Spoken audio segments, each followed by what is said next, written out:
As we know, Donald campaigned on the massive lie that he was going to bring down prices, bring down inflation, and create jobs and bring manufacturing back to America, none of which has happened. In fact, quite the opposite. His policies have actually cratered our economy. But because he's him, he's incapable of taking responsibility for his mistakes. He's incapable of course correcting. In other words, changing those policies to improve the economy because he is an immature being who believes that course correcting is just another way of admitting you're wrong and that he's incapable of doing. So, what is the solution to this problem? Gaslight us. Lately, Donald has been taking aim at Democrats and also the very concept of affordability itself, which is something that he embraced less than a month ago. Let's look at a few of his recent comments on this issue. But our prices now for energy, but for gasoline are really low. Electricity's coming down. And when that comes down, everything comes down. But the word affordability is a Democrat scam. They say it and then they go on to the next subject. And everyone thinks, oh, they had lower prices. No, they had the worst inflation in the history of our country. Affordability is a hoax that was started by Democrats who caused the problem of pricing. And they didn't end it when, look, they lost in a landslide. We won every swing state. We won the popular vote. We won everything. It's a con job. I think affordability is the greatest con job. They look at you and they say, affordability. They don't say anything else. Everyone says, oh, their prices were so low. No, they had the worst inflation. Take a nap. Are we still seriously falling for this? Affordability, by the way, is a word that means something in and of itself. Like, how can that be a con job? How can saying that we believe that goods and services should be more affordable for the American people a hoax? Truly, please tell me.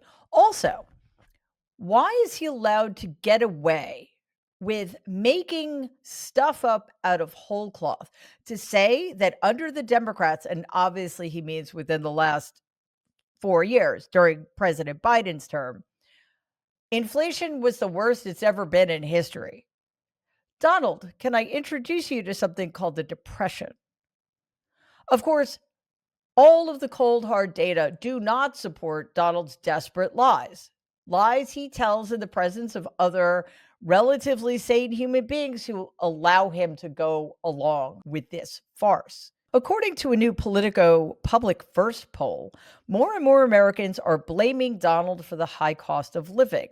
This includes roughly 1/3 of people who voted for him in 2024, which is a very bad sign for him and the Republican Party. 46% of respondents say the cost of living is the worst they can remember. The same percentage of people believe the economy is Donald's responsibility. Well, because it is, because he and his party are in charge of everything. Understandably, but unfortunately, most Republicans still trust the Trump regime to lower costs. Donald is losing its support from non MAGA GOP voters because Americans understand their economies. They may not understand macroeconomics or the implications of tariffs in the context of the global economy, but they understand that things cost more for them when they go to the gas station or the grocery store.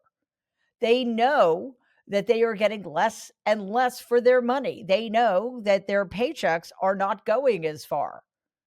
They are feeling the squeeze.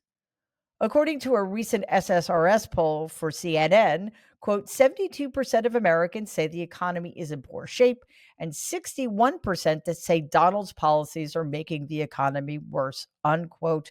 Yes, again, because he is, and Americans who care more about the economy than any other issue also understand that during the administration, the executive branch and the party in power are the ones who can help or hurt the economy the most. But before we go on, it is crucial to remember just how bad the Trump regime in general and Donald in particular is for the American economy and American workers and American families. So please like and share this video And if you believe in our mission, please subscribe to Mary Trump Media.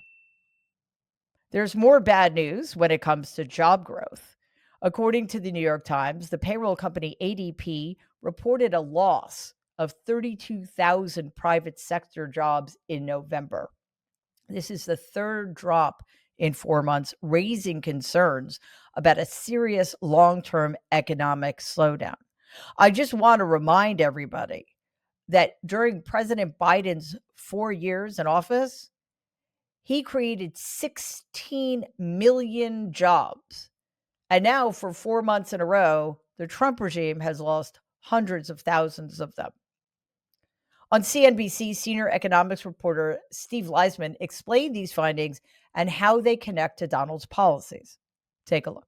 Virtually all of the job losses have come from small business, which has been negative in 6 of 7 months since April. Without those losses, ADP numbers would actually be positive, but you can't get rid of, or you can't exclude small business. And then you look at it by sector. Well, we've seen those two sectors do it. Education, health services, leisure, hospitality leading the way, but manufacturing down, information down, and professional business services down by 26,000. Also, another sign of weakness in the job market, job stayers, their wages up 4.4. That's down a tenth from the prior month. And job changers, that was a big number, or had been. That's down 0.4 of a point to 6.3%. So, Joe, at least according to ADP, additional weakness in the job market, and small business getting hammered. And there is some information that some of this may be coming from being hammered by the tariffs. Of course, because tariffs were a terrible idea. From the very beginning, Donald's economic policies, such as they are, have been a terrible idea. And instead of standing up to him, the Republicans in Congress have essentially ceded their constitutional authority and power to him. They could have done something to stop this, but instead they decided that they needed to go all in on Donald's horrific ideas for dragging this country backwards.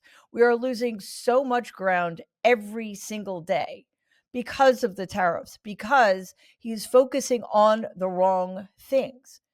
Manufacturing, at least as we know it, is not coming back to the United States of America. Job growth is not only down, but people are increasingly underemployed or getting paid less for the same work they used to do. Also, more and more people are having to work more than one job because, as I mentioned earlier, their paychecks aren't going as far as they used to because, again, everything is getting more expensive and the job market is shrinking. All Donald Trump has done since day one of his most recent occupation of the Oval Office on January 20th, 2025, is make the American people's lives worse. And because he can't help himself, he's going to continue doing that unless and until the Democrats get back in power. Please take a second and like and share this video. It'd be awesome if you could subscribe to the channel. If you're listening to us in podcast form, please follow us and give the show a 5-star rating because it really does help other people find our content. Thanks.